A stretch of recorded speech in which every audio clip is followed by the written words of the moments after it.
Hey folks, welcome to my channel நம்ம talkies. இன்னைக்கு நம்ம பார்க்க போகிற டிஷ் வந்து என்னன்னு கேட்டிங்கன்னா, ஒரு நியூட்ரிஷியஸான ஒரு தோசை வெரைட்டி. இதுதான் கேழ்வரகு ராகி எடுத்து நம்ம பன் தோசை செய்ய போகிறோம். ஸோ வாங்க வீடியோக்குள்ளே போகலாம்.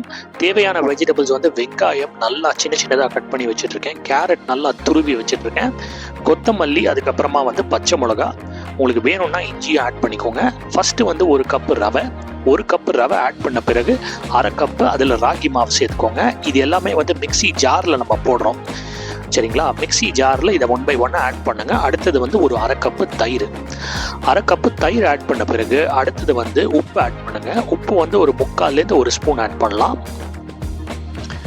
ஸோ நம்ம வீட்டில் எப்போவுமே பிங்க் சால்ட் தான் யூஸ் பண்ணுறோம். ஸோ இப்போ அடுத்தது வந்து இதை நம்ம தோசை கன்சிஸ்டன்சியில் பேட்டர் செய்ய போகிறோம் இல்லையா? ஸோ அந்த மாவு கன்சிஸ்டன்சியில் செய்வதற்கு முன்னால் லேசாக தண்ணி ஊற்றிக்கோங்க, ஒரு அரை கப்பு, சரிங்களா? அது பிறகு நீங்கள் மிக்சியில் போட்டு அடிங்க. மிக்சியில் போட்டு அடித்த பிறகு பாருங்கள், அந்த மாவு வந்துருச்சு பாருங்கள்.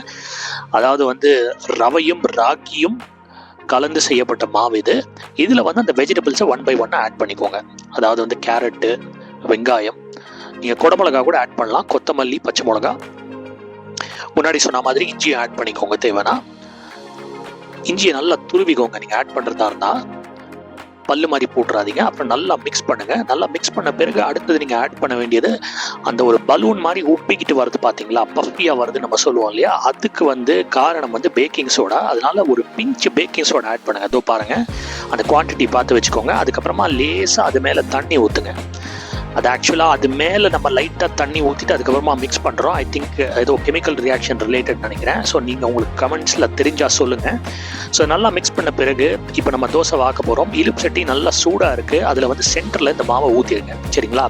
சின்னதாக தான் நம்ம வாக்க போகிறோம், அதனால தான் தோசைக்கல்லை யூஸ் பண்ணாமல் இந்த மாதிரி யூஸ் பண்ணுறோம். எண்ணெய் ஊற்றின பிறகு அதை மூடி வச்சுருங்க. ஒரு 5 minutes நல்லா குக் ஆகட்டுங்க. ஏன்னா வந்து நம்ம மாவு ஊற்றிருக்கோம், ஒரு பக்கம் நல்லா குக் ஆயிரும், சரிங்களா? 5 minutes கழிச்சு இதை ஓப்பன் பண்ணுங்க. திருப்பி போடுறேன் பாருங்க. நல்லா அந்த சைடு நல்லா குக் ஆயிடுச்சு, இந்த பக்கம் இன்னும் ஃபுல்லாக குக் ஆகலை. மறுபடியும் மூடிடுங்க எண்ணெய் ஊற்றின பிறகு, சரிங்களா? ஸோ இப்போ மூடி வச்ச பிறகு 5 minutes வேண்டாம், ஒரு 2 minutes போதும். பாருங்கள், ஃபேண்டாஸ்டிக்கான ராகி பன் தோசை தயாராகிடுச்சு.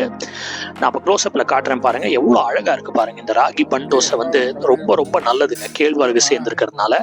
சட்னியோட சேர்த்து சாப்பிடுங்க. ஸோ நீங்களும் உங்கள் வீட்டில் செஞ்சு பாருங்கள். தேங்க்ஸ் ஃபார் வாட்சிங் my channel. Do like and subscribe. மீண்டும் ஒரு அற்புதமான காணொலியில் சந்திப்போம். நன்றி மக்களே, வணக்கம். தேங்க்யூ.